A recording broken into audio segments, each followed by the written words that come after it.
beat us for 2 years. But Mary gives him his insulin regularly, and he's had that under control. But they found the mass in his GI system down there, and they've taken a biopsy of it today. And so we really won't know till Wednesday the extent of what it is. But the prognosis is really not very good, to be honest. I wish I could say it was better, but I think we're going to be saying goodbye to Sonny. They're pretty sure it's large T-cell cancer. Well, I'm very sorry to hear that. And yeah, that's no good. All owners... we all hate it, you know. I mean, God gives us life and God takes it, whether it's our animals or whether it's human beings. I mean, we're all losing people here these days, and as we get a little older, that's kind of the price you pay for getting older. All of a sudden, you're saying goodbye to people that you didn't expect to say goodbye to. Amen. People. Yes, yeah. It's my wife Jan and I. We're going to be facing that thing eventually too. Our kitty, his name is Felix. He's 20 years old, and I mean, he's still pretty spry, but, you know, we can tell that it's kind of the beginning of the end. And, you know, it's a sad thing. And you're right. They are members of the family. There's no getting away from it. They are. You get a cat that's lived with you for 10, 11, 15, 20 years. I have a little girl, Sally Ann, that's been with us. She's 21. And she's spry, too, but like you just said, you can see signs, just like you can in somebody in their 90s. I mean, you know.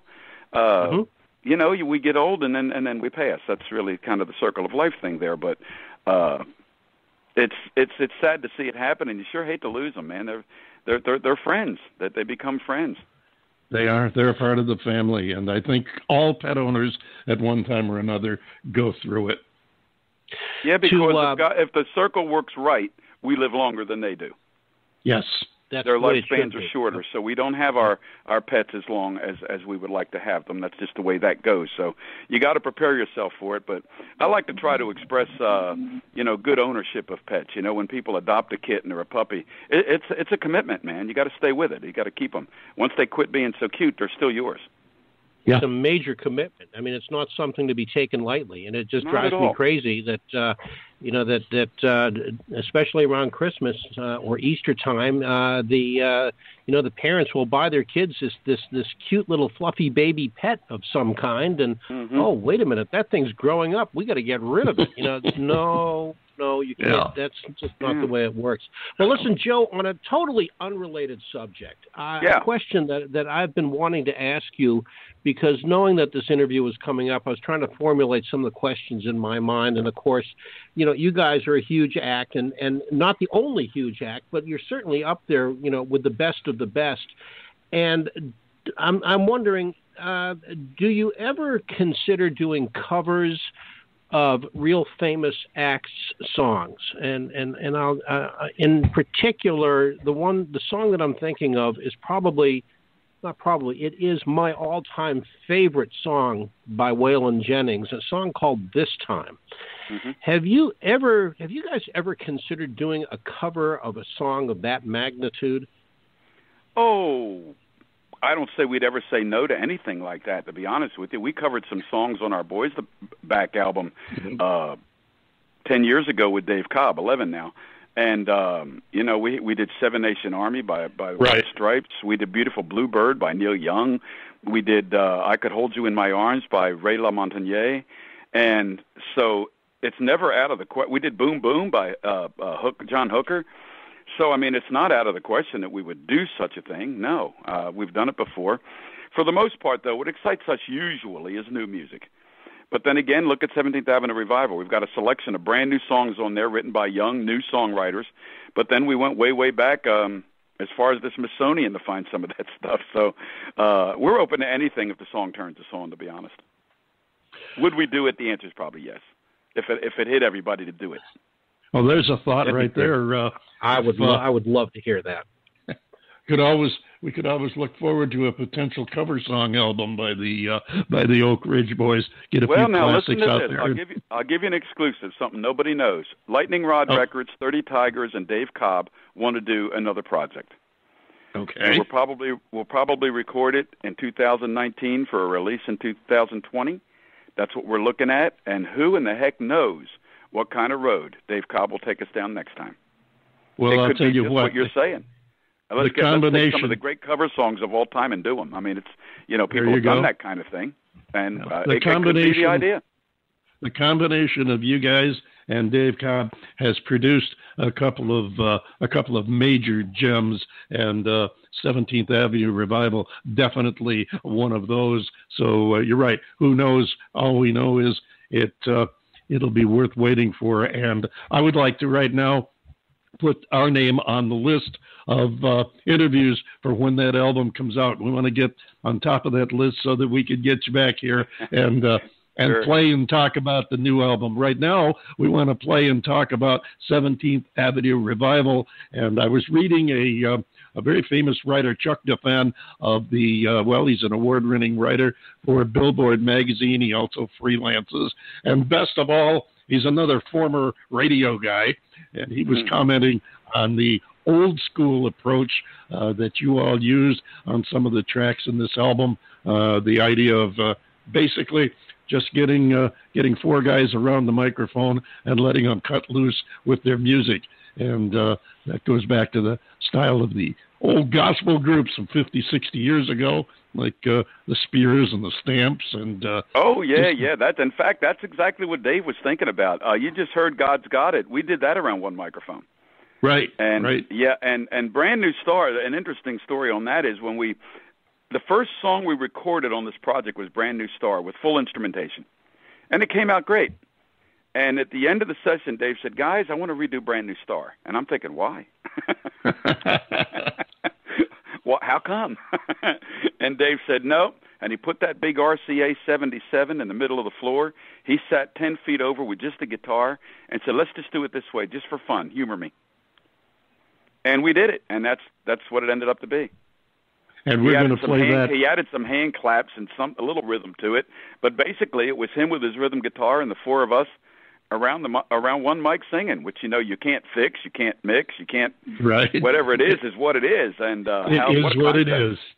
Absolutely. What a concept, We're going to close with that track because, as I mentioned to you when we were talking about the song list for the show, this song seems to have taken on a life of its own, and we're going to save that for the closing. Right now, we're going to play the track called "There Will Be Light."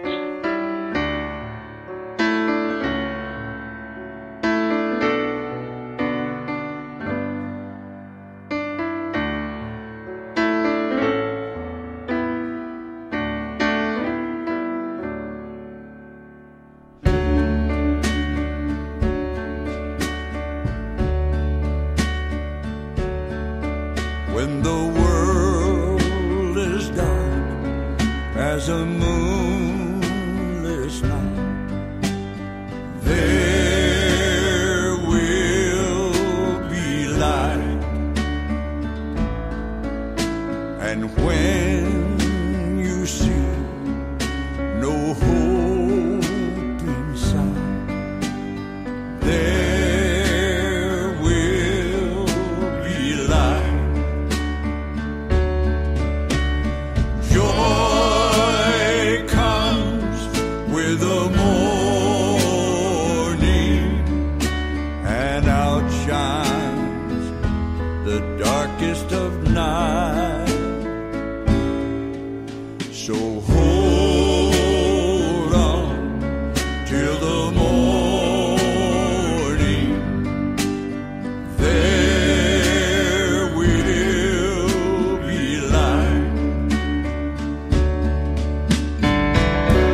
Beautiful. The Oak Ridge Boys, There Will Be Light, from the album 17th Avenue Revival. Joe Bonsall, I wanted to get on another subject with you from the album because I know there's quite a story there, and that is the studio where you recorded this. Well, what 17th Avenue Revival means is the RCA legendary Studio A, which Dave Cobb pretty well rescued almost single-handedly from being tore down and condos built. Everybody from Chet Atkins to Dolly Parton to Elvis is recorded there. And it's a historic place.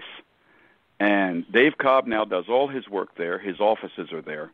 And he pretty much took over RCA Studio A. There are still ghosts in there. I mean, they say Chet Atkins still walks around in there, and I wouldn't doubt it. And the idea for the title of the album, my idea was Shine the Light. And we ended up going on the Shine the Light tour this year in support of the album. But Dave said, no, it goes even deeper than that. Let's call it 17th Avenue Revival, man, because the studio was revived. And what you guys just did in here was reviving. So to me, this is a 17th Avenue Revival right here. And we went with Dave, as we always do, and called it 17th Avenue Revival. But yes, we're talking about the old RCA Studio A right there on 17th Avenue, where history has been made over and over and over through the decades. And I can't help but think, in putting that into context, I can't help but think that that is a figurative star on one heck of a walk of fame. You guys have just etched yourself into an even larger piece of not only Nashville but American music history. That's quite an accomplishment there, and something that I'm sure you guys are going to be proud of for many years to come, and remembered for long after we have gone on to bigger and better things, as they say. Well, that's right, Dave, and I hope you're right there, and it feels like we made some good history there, and everything about that whole project just felt great, from the first meetings with Cobb to the studio time to how we got to how we got from point A to B to C to D with the idea of this project, and how the songs came out and how the album came out. It's really, like, I read another review the other day by somebody pretty big, and I think it was Rolling Stone, that said this is an album not to be ignored. This is a part of history here. And some things get lost in the shuffle easily because there's just so much stuff out there. But I think that there's some real legs to this album that's going to last for a long time. Well, on that note, and I know John Bon Jovial wants to get in with a question too, but before we do follow up there, just briefly tell us a little bit about what the other guys felt, both in doing the album and in retrospect afterwards. Well, the guys are really excited about it. Richard got a chance to do a great bass lead on that album too, an old black thing that he really dug his teeth into and did a great job on. I want to be ready, that one. And, right. You got to have a bass singer to do a song like that. So Richard was really stoked for that one. And you got the best. Oh, man, he is. He really is. And Golden and Duane and myself and Richard, we were all into this thing, man. We all bought into Dave Cobb. We drank Dave Cobb's Kool-Aid. We would have followed him right over a cliff if he'd have let us over it. And it's like when we first met him and he said, you know what, guys, I get this idea. You might think I'm crazy, but I hear you doing 17th Avenue Revival by White Stripes. Now, I know you're going to think that's nuts, but I'm hearing Richard sing the Jack White guitar riffs, and I'm hearing you guys all coming in on the boom, boom, boom, boom, boom, boom, boom things, and I think we can make it really happen, and we can set people on their ear. And we said, of course you're crazy, Dave. Let's do it. Yeah, that's the craziest idea we've ever heard. Let's get in the studio and do this thing. Let's do it. See what happens. Absolutely. Oak Ridge Boys have always been willing, man. You got to be willing in this world to do whatever. And we were willing to do whatever he said, and that was the case here. To a man, every guy bought into Dave Cobb, and we just followed his lead.